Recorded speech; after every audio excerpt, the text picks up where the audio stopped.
So today I was walking down the high street and I noticed someone coming the opposite way on an e-scooter looking very serious. He had a serious face on. The sort of face that, you wake up with sometimes and you're going to the toilet or something. It's a sort of like not a just a blank screen. And I guess because everyone's looking at him.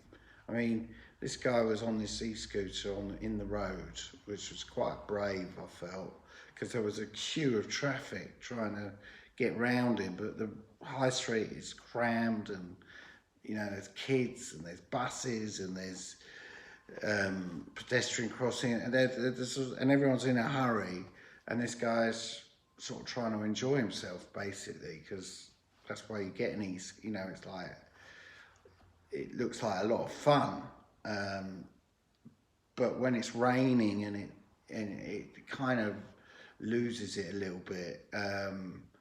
But he didn't have a helmet on, and it was a sign of freedom.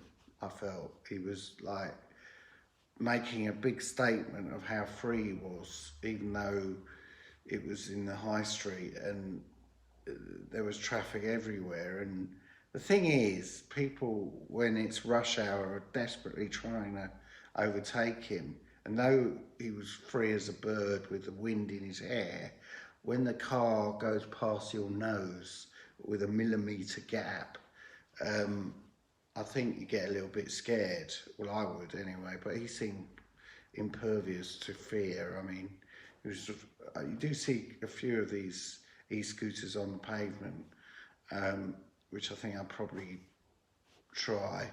Uh, and it's a lot safer, but they do look like a lot of fun. But I think they only suit people who are sort of young.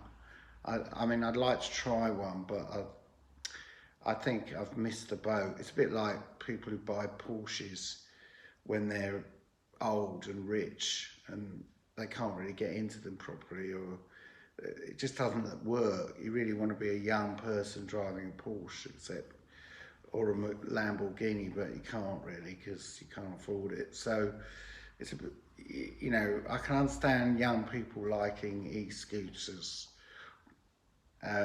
without a helmet and making a statement that they're living the dream. But it is difficult on the high street. Cheers.